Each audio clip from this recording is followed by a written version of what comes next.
हमारे राष्ट्रीय अध्यक्ष लालू जी दिल्ली से जुड़ रहे हैं। इनकलाब जिंदाबाद, इनकलाब जिंदाबाद। वो 2 मिनट के लिए हम सबको संबोधित करेंगे, आशीर्वाद देंगे।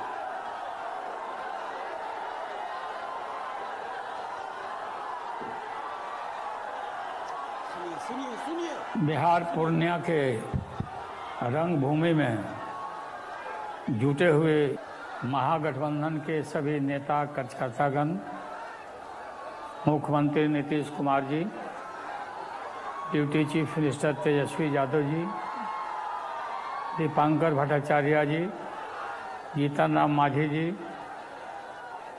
सीपीआई के सभी नेता, सीपीएम के सभी नेतागण, सभी बिहार के कोने कोने से आए हुए सीमांचल इलाके के जुटे हुए सभी नेता कार्यकर्तागण, भाइयों और बहनों,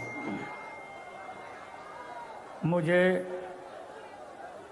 यह जान करके बहुत खुशी हुई और ताकत मिला इलाज के बाद कि पूर्णिया के रंगभूमि मैदान में लाखों लाख की संख्या में आप एकजुट हुए हैं। और यह एकजुटता इस बात को प्रमाणित करेगा कि भविष्य में जो चुनाव होने वाला है लोकसभा का, इसमें यह गठबंधन पक्का गठबंधन बांध करके तैयार है भाजपा को सफाया करने के लिए, आरएसएस को सफाया करने के लिए। आप सभी को याद होगा कि 14 में ही हमने ये घोषणा किया था कि अगले चुनाव में भारत रहेगा या भारत टूटेगा। और 8 वर्ष के बाद आप देख ही रहे होंगे कि क्या स्थिति हुई है।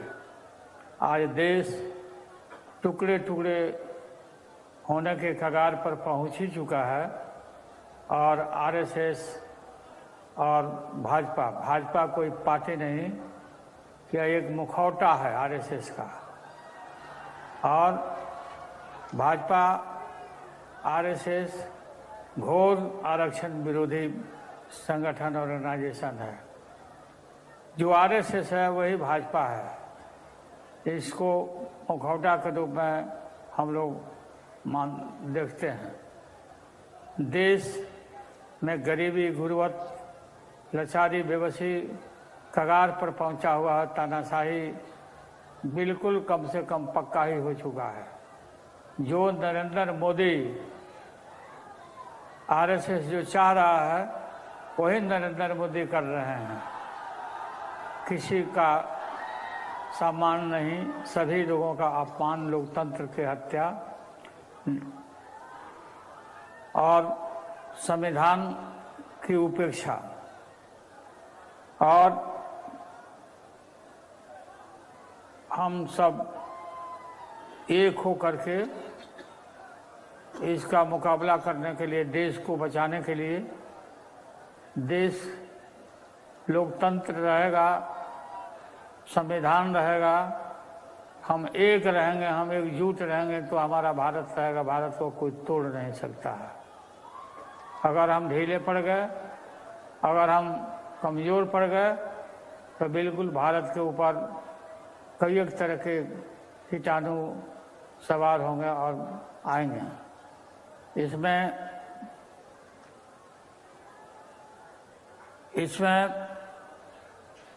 आप लोग को मालूम होगा कि आपको याद होगा कि पूर्णिया के रणभूमि मैदान से ये जो शंखनाद होने के लिए आप हम इकट्ठे हुए हैं,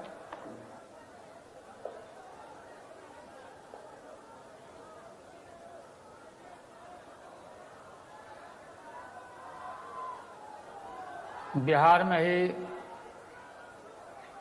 आरएसएस के रथ को हमने रोका था बिहार वासियों के सहारे। बिहार जब जब करवट बदलता है तब तक देश के ऊपर इसका असर होता है। बिहार के करवट पर ही देश में हवा बदलता है, लोग अनुसरण करते हैं।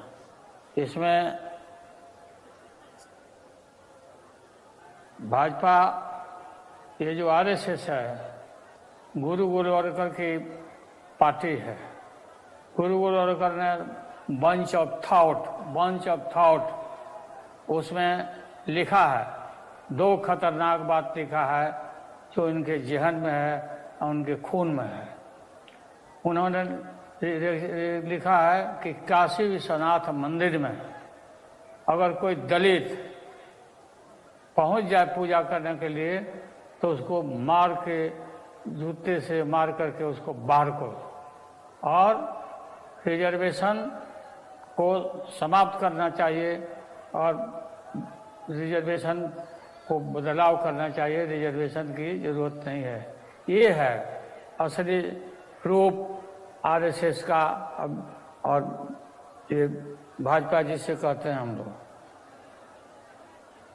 आप सबको याद होगा, हम और नीतीश एक हो गए हैं और कोई भी भ्रम में नहीं रहे। गठबंधन विचारधारा का है और हम हमेशा साथ रहने का, देश और लोकतंत्र बचेगा तभी हम लोग राजनीति करेंगे।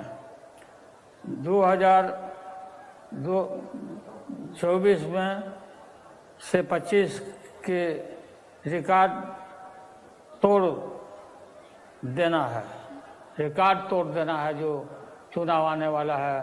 और बिल्कुल 2015 में जैसा रिकॉर्ड बनाए थे उससे भी मजबूत बनाना है 2024 और 25 में। मुझे बहुत अफसोस हो रहा है कि मैं पूर्णिया के रणभूमि मैदान में उपस्थित नहीं हो सका, क्योंकि इलाज करा के मैं आया हूँ, किडनी ट्रांसप्लांट करा के।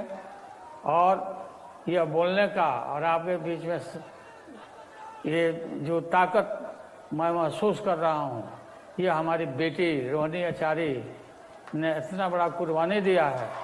तो कुर्बानी उसने डोनेट किया, अपना जीवन डोनेट किया है। हम उस बेटी को इस अवसर पर बहुत बहुत धन्यवाद देते हैं और उसके कर्जा को लौटा नहीं सकते हैं। आप सब लोगों को मैं बहुत बहुत धन्यवाद। एक रहिए, एकजुट रहिए। माइनॉरिटीज की रक्षा करना है। माइनॉरिटीज, हम सब लोग बोलते हैं हिंदू हिंदू हिंदू। अरे हिंदू जो है, हम लोग हिंदू हैं, लेकिन माइनॉरिटी का क्या अपराध है कि तुम अलग करना चाहते हो, अलग करने का कोशिश कर रहे हो, टुकड़ा टुकड़ा करना चाहते। कभी भी हम सफल होने नहीं देंगे, किसी भी कीमत पर होने नहीं देंगे। और अब समय आ गया है नरेंद्र मोदी की सरकार को जाने का, विदाई होने का। ये पक्का है, ये बिहार का ये आह्वान है, ये महागठबंधन का ऐलान है। और ये संकल्प लेकर के आप सभी वहाँ से जाइए, पूर्णिया से निकलिए और हम पूर्णिया के इलाका, जो सीमांचल का जो इलाका है, हमारा मोस्ट सेकुलर इलाका है, इसको किसी भी कीमत पर भिन्न भिन्न रूप में लोग आएगा, आपको बहकाएगा और उसको पहचानना है और एकजुट होना है और सेकुलर ताकतों को एकजुट होकर के पूरी देश की रक्षा में लग जाना है। और आगे 15 के चुनाव में पूरा 24 के चुनाव में पूरा मजबूती के साथ रिजल्ट देना है और बिहार देश को उस पर असर। माले के लेफ्ट के लोगों को अभी हम मुझसे मिले थे दिल्ली में, ये येचुरी साहब आके मिले थे, येचुरी जी मिले थे और उनसे भी हमारी काफ़ी विस्तार से बात हुई। मैं बात करते रहता हूँ, लोग मिलते रहते हैं। और अब आपको याद करा देना मैं चाहता हूँ कि ये राशन ये 5 किलो तो 10 किलो हम राशन दे रहे हैं। राशन देके हम वोट मांग रहे हैं। याद होगा 1910 में ही सुप्रीम कोर्ट ने मजबूती के साथ, सुप्रीम कोर्ट का ये फैसला है, सुप्रीम कोर्ट का ये फैसला है राशन देने का, वितरण करने का, कि राशन जब सड़ रहा है तो राशन सड़ रहा था, गरीबों को बांटो। ये मजबूती से उसका ऑर्डर था सुप्रीम कोर्ट का। यार ये बोलते हैं कि हम राशन दे रहे हैं, लगता है कि पूरा ये हल चला करके ला रहे हैं, पॉकेट से अपने ला रहे हैं, अपने घर से ला रहे हैं और वोट मांगते हैं। तो हमको पूरा मजबूती के साथ देश को बचाना है। सभी लोगों को मैं धन्यवाद देता हूं और प्रणाम करता हूं, आदाब करता हूं, सलाम करता हूं और सभी नेताओं को पूरे एक साथ विश्वास करके रहने की जरूरत है। सभी लोगों को नमस्कार। सभी पार्टी के महागठबंधन जिंदाबाद जिंदाबाद।